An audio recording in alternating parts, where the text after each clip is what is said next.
cold wind blew hard across the fjords, carrying with it the salty smell of the sea and the memory of ancient battles. A solitary figure stood atop a cliff, gazing out at the horizon, where the black waters stretched as far as the eye could see.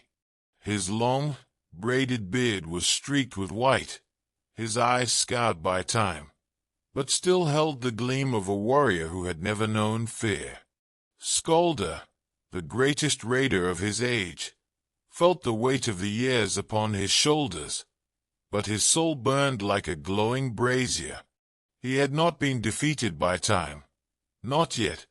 The scars that covered his body told stories that the skalds would sing for centuries. He had sacked the southern kingdoms, burned monasteries, conquered insurmountable fortresses, and filled his halls with gold and glory. The gods had favored him, he had no doubt. But one city had always eluded his grasp, a name that echoed in his dreams like an unfinished challenge, Drangheim.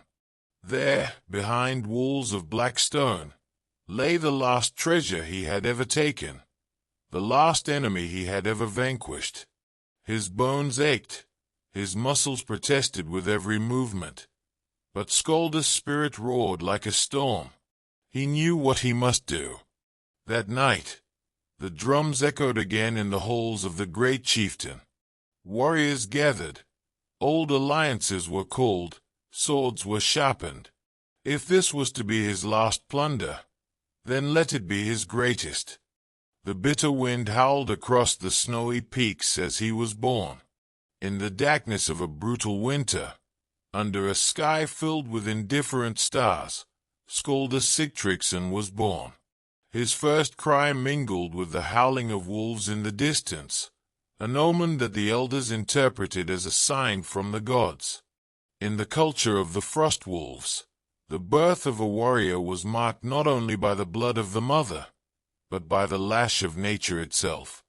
If the child survived the first night outside the hut, lying on bearskins in the snow, he was considered worthy of life. Skaldor not only survived, he laughed at the freezing wind.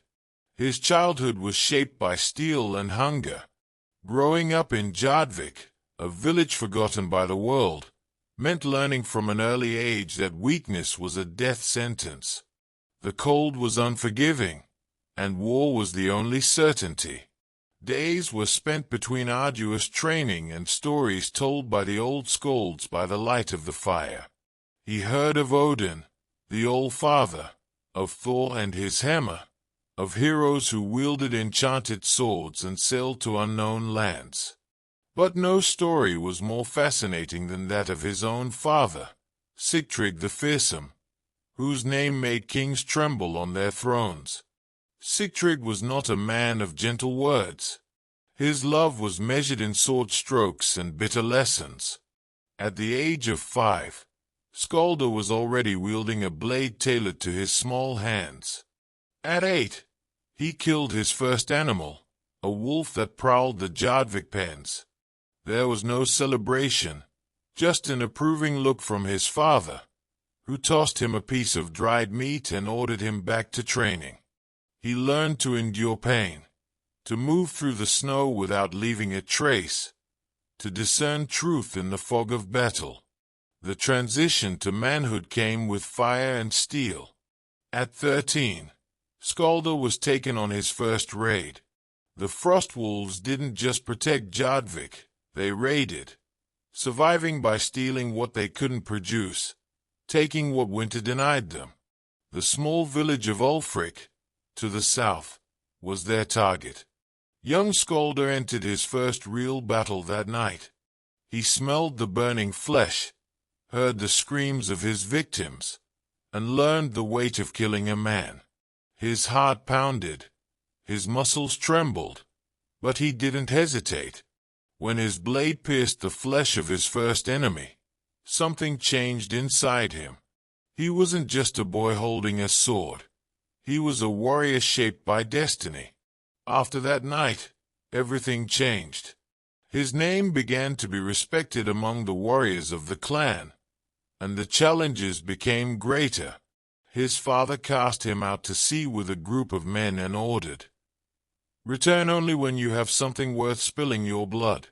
Skaldor and his companions sailed for 3 full moons, weathering storms and ambushes until they reached a Saxon village forgotten by the gods. They attacked at dawn, took supplies and gold, and returned like true Vikings. His father smiled at the plunder and, for the first time, toasted his name. It was then that Skaldor realized that it was not enough to be strong. One had to be feared. He became a ruthless warrior, but not a mindless one. He learned to read the winds of battle, to know when to advance and when to retreat. His name grew, and with it, the stories of his exploits. By the age of 20, he was commanding his own crew. The Frost Wolves were no longer just a band of warriors. They were a feared force along the coast. Skaldor's clan was unlike any other. The Frost Wolves followed unique traditions, shaped by the harsh land in which they lived. They were devoted to Odin and Fenrir, and believed that the strength of the wolf lived within every warrior. Their rituals were brutal. To prove their loyalty, a young man had to spend 3 days and 3 nights in the forest, with no food, only a knife. If he returned alive, he would be accepted among men. Honor was absolute. Anyone who betrayed his people would find no rest in Valhalla or hell. He would be forgotten, the worst fate for a Viking. But glory came with conquests. The Skalds sang of the deeds of warriors, and the greatest leaders were immortalized in runes carved in stone. Skaldor's name was already beginning to be engraved among them. There were grand feasts after battles. In the great hall of Jadvik, warriors raised horns filled with mead, sang war songs and challenged each other to friendly duels. The chill of the night was dispelled by the heat of fire and alcohol, and promises of new conquests were sealed there, amid toasts and challenges. But, among all the victories, 2 battles stood out in Skaldor's life. 2 battles that would change everything. The wind blew hard, carrying the scent of the sea and distant storms. The ice dragon, the largest of Skaldor's ships, glided through the waters like a silent predator. Around it, 6 other vessels advanced, each carrying warriors eager for plunder. But this time it was not just another raid. This time he was in command. For the first time, Skaldor was not just a warrior in the midst of the slaughter. He was the general, the warlord, the hunter whose eyes glowed like those of a hungry wolf. His target was a secluded monastery on the coast of Northumbria, a stone fortress where monks hoarded wealth and where bells tolled for a god who would not save them. Lindisfarne. Its name was already whispered among northern merchants, always accompanied by promises of gold and silver without the protection of armies. To the Saxons, it was a sacred place. To Skaldor, it was a treasure waiting to be taken. The morning mist hid the longboats as they glided across the water. Skaldor stood at the prow, gripping the handle of his axe tightly. He had fought before, had killed and bled and conquered, but being the leader meant more. It meant bearing the fate of every warrior at his side. His name would now be sung in the halls of the gods, or forgotten in the mud. There was no room for hesitation. The attack began with the roar of war horns. Even before the monastery bells could alert the nearby village, the Vikings were on the beach, leaping from their boats and surging forward like an unstoppable tide. Skaldor led the way, his axe gleaming in the dawn as he slashed the first Saxon throat. The monks ran in panic, trying to take shelter within the stone walls, but the gates were flimsy, made to keep out the wind, not warriors from the north. With a single blow of the battering ram, the doors gave way, and the frost wolves poured into the monastery like a maddened pack. Inside, The air smelled of candles and ancient scrolls. Monks knelt, praying desperately, as if words could stop blades. Skaldor saw one of them, an elderly man, holding a wooden cross and muttering something. A warrior raised his sword to cut him down, but Skaldor held his hand. There would be time for slaughter, but first, the gold. The search for the treasures began. Chests were opened. Golden chalices were ripped from altars. Sacred relics, studded with jewels, were thrown into sacks of loot. But while the Vikings indulged in their plunder, the Saxons tried to fight back. The small village around the monastery soon became aware of the attack. A symphony of bells and shouts filled the air, and within an hour, the first Saxon warriors appeared on the hill. They were not real soldiers, just farmers with spears, men who fought more out of fear than strategy. But the danger was there. Skaldor could not allow them to be surrounded. He shouted orders, rallying his men. Wolves, form the wall. Don't let them cut us off from the sea. His warriors lined up shields, forming a wall of wood and iron against the enemy advance. The Saxon spears struck the barrier, but the Vikings held on. It was then that Skaldor saw his opportunity. The Saxons were poorly organized, hesitant. He raised his axe and roared, a call to the offensive. Like thunder descending from a storm, the Vikings advanced, breaking through the enemy line, cutting down men like wheat in a field. The ground turned to mud with blood and unanswered prayers. By the end of the day, the monastery was burning. The gold had been taken, the monks had been killed or taken as slaves, and the village was nothing but ashes in the wind. Skaldor stood at the top of the monastery steps, surveying the horizon. His first command had been a success. Victory was his. But he knew this was only the beginning. The world had heard his name now, and with glory would come enemies. Skaldor was no longer the impetuous young leader of other times.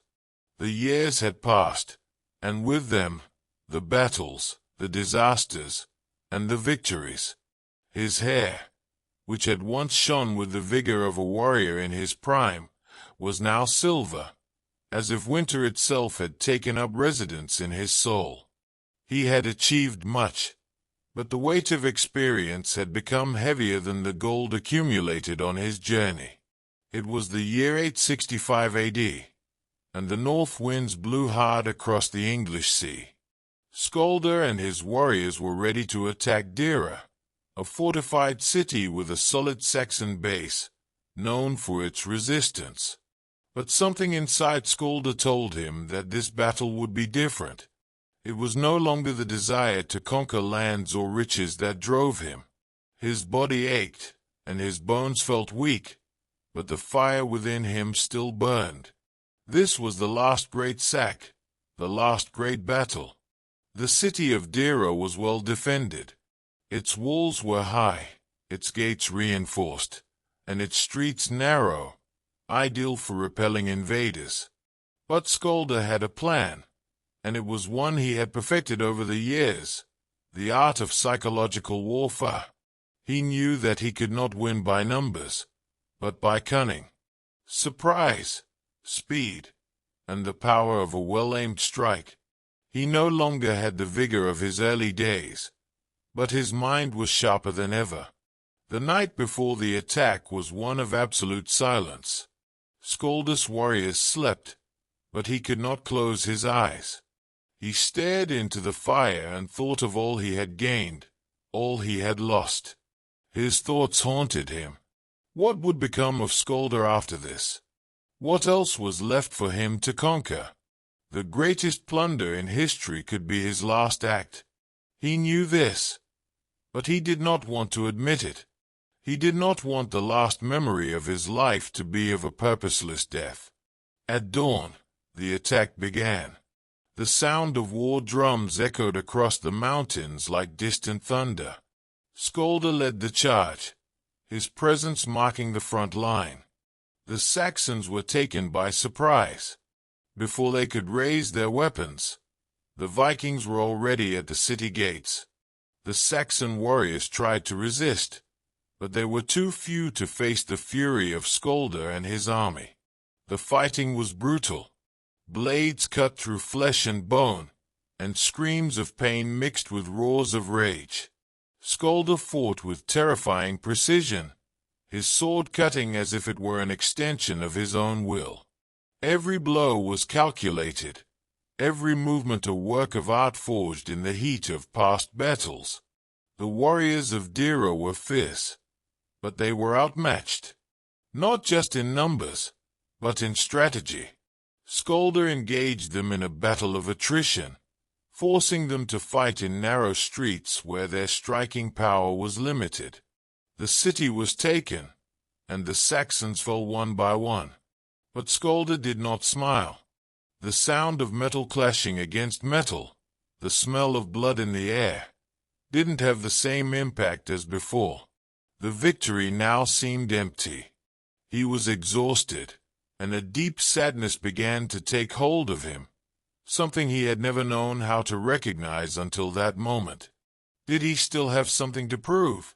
When the city of Dira finally fell, and the last battle cries had died away, Skaldor climbed up to the wall, surveying what was left. The field was covered in bodies and destruction. The looting was beginning, but something inside him no longer felt the taste of triumph. His axe was covered in blood, but the man who wielded it was not satisfied. He felt that death and destruction no longer excited him. He looked at his warriors. They were celebrating the victory, but Skaldor didn't feel the same euphoria. He knew that with this, he had reached the end of a journey. There was no more land to conquer, no more battles to fight. He had already proven his worth.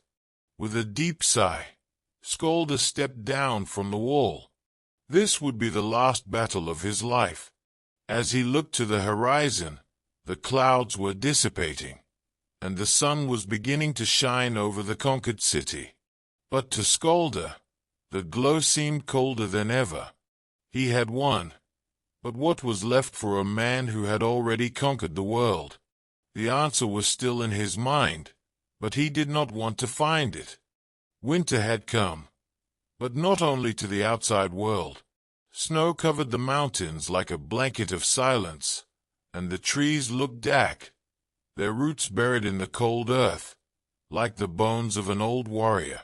Skaldor, the great marauder who had once conquered lands and toppled empires, now found himself in a fight against time and against his own mortality. He could no longer wield his sword as he had before. His hands, once swift and sure, now trembled. His bones ached, and his vision blurred. But there was something deeper, something within his soul that he could not erase, an emptiness, a lack. Skaldor was retired, far from battle, far from the bloodshed. And although the gold and wealth he had accumulated over the years were often his solace, sadness consumed him. He felt like a lion trapped in a gilded cage. The memories of his conquests, of the epic battles and the cries of victory, now seemed to echo only in his dreams, growing ever more distant. He sat before the fire every night, but the flame was no longer the same. He watched the flames crackle, the orange glow illuminating his aged face. But inside him, the flame of war was dying, and he did not know what to do with it. Then, one cold winter night, when the stars were hidden by a thick fog, Skaldor had a dream. In the dream, he stood on a steep mountain, looking out over a distant city, a city he knew but had never conquered. Drangheim. The name echoed in his mind like thunder, an unfinished challenge, a land yet to be reached on his journey. Skaldor knew there was something special about Drangheim. It was an impenetrable city, renowned for its fortress, and it had never been taken. It was the last challenge he had failed to overcome, the last bit of glory he had yet to conquer. And in the dream, he could clearly see the image of the city, the gleam of its walls, and the sound of distant war drums. It was a call, a sign. When he woke, the old warrior felt a warmth in his chest. The challenge had found him, and now he could no longer ignore it. Dranheim was not just a city. It was an opportunity to rekindle his flame, to feel the adrenaline of war once again. Skaldor looked at his sword, which lay beside his bed, rusted with age and covered in dust. He smiled, knowing that his old blade was not ready for eternal rest. War still had a place for him, and he would make everyone remember his name once more. Skaldor climbed to the top of the mountain, where the wind howled and the snow burned his wrinkled skin. He looked to the horizon, where the city of Dranheim was hidden by the morning mist. It was a distant sight, but clear. The old warrior knew that something great was approaching. The city was full of riches, but that was no longer enough. Skaldor did not want to just plunder. He wanted one last epic conquest, something he could tell the Skalds about for generations. He wanted to make history. He knew he could not do it alone. His warriors were scattered. Many had left for their own lands, while others, like himself, were aging and retiring from the fight. But Skaldor was no fool. He knew that alliance was the key. So, with the strength he had left in his chest, he began to search for those who would share his flame. He needed powerful allies, warriors from other lands, those who were not afraid of one last great plunder. He searched the neighboring kingdoms, the distant villages and the smoky taverns. He spoke to other leaders, to other raiders, and told them of his vision. Dranheim, the city of stone and warriors, the one that had withstood so many trials, would now fall. And Skaldor would be the man who would make history. He knew he was no longer in the prime of his youth, but his spirit was as immortal as the eternal fire that burned within him. He would not die without leaving one last mark on the world. He raised his hand to the sky, vowing that if this was his last fight, it would be the greatest of all. Skaldor's name would echo on the winds of history, and his deeds would be sung for generations. And when he reached Dranheim, it would not be just a raid. It would be the raid, the last, the greatest, the most glorious of all. That was what he wanted. That was what he needed. And now, with the winds of the old mountain beating against his face, he knew his journey was not yet over. The wind cut through the air like a sharp blade, bringing with it the smell of wet earth and old blood. Skaldor once again felt adrenaline coursing through his veins as in the old days. The wind, which had previously only reminded him of past battles, now seemed like a sign that the last great fight was coming. He stood on the high cliff, his eyes fixed on the city of Dranheim, which lay like a sleeping monster below, surrounded by high stone walls and defense towers that defied any invasion.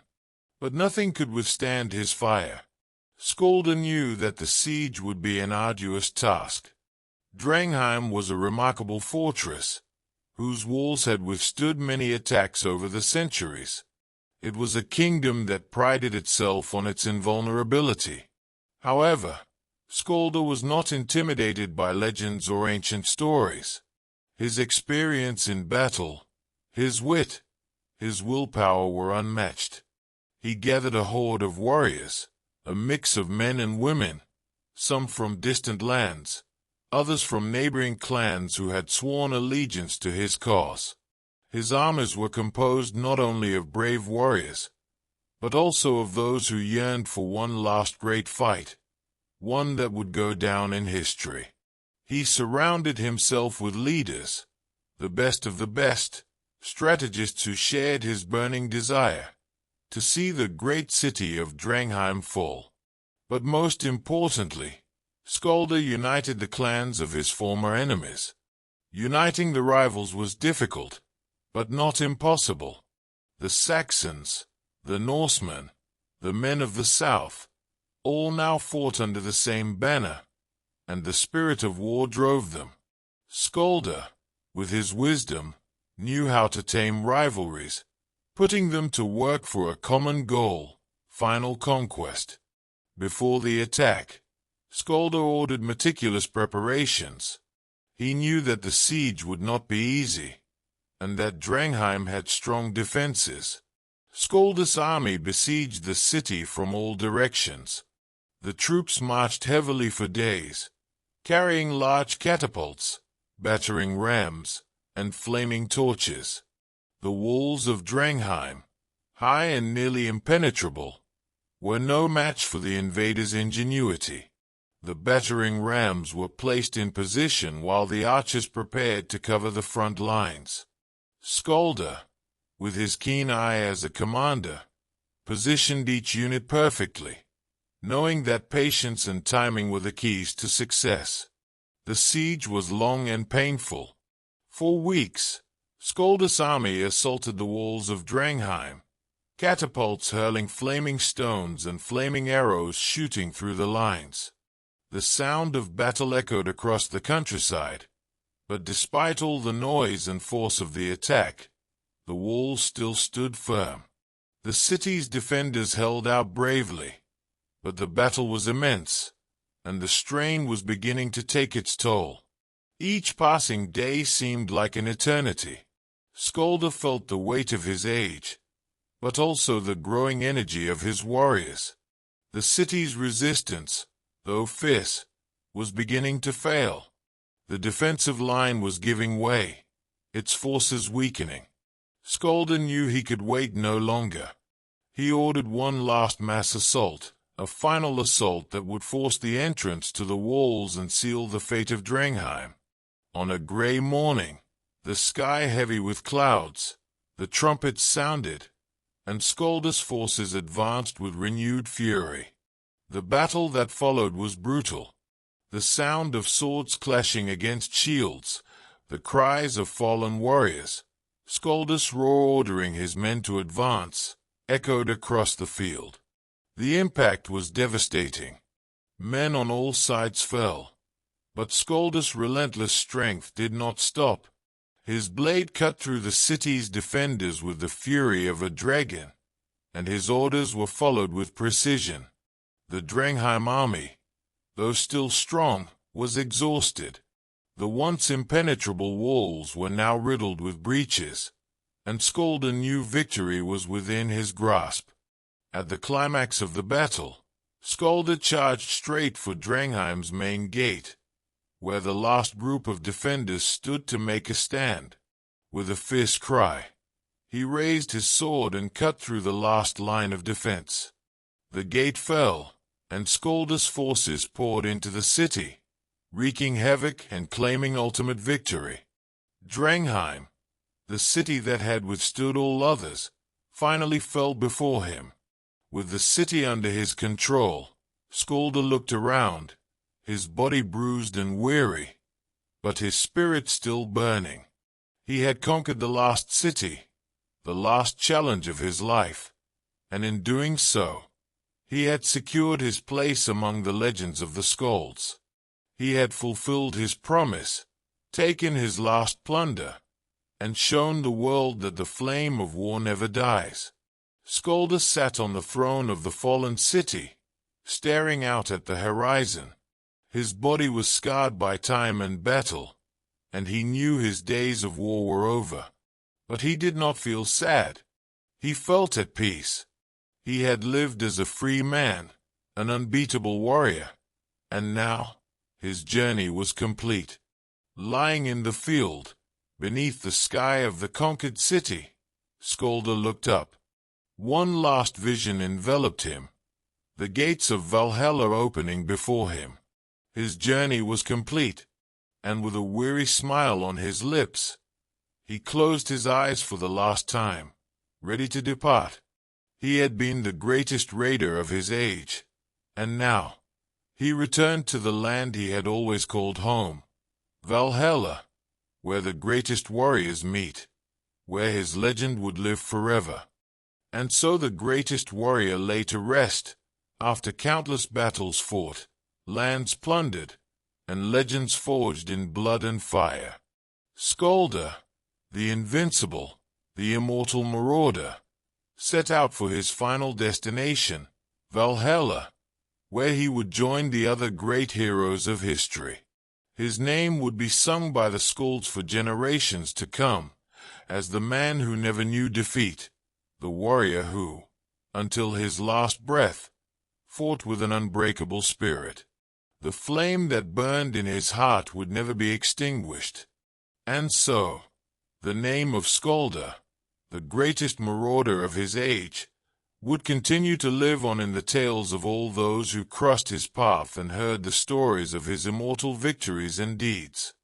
Did you like this story? Subscribe to the channel and turn on notifications so you don't miss the next epic sagas. The journey continues.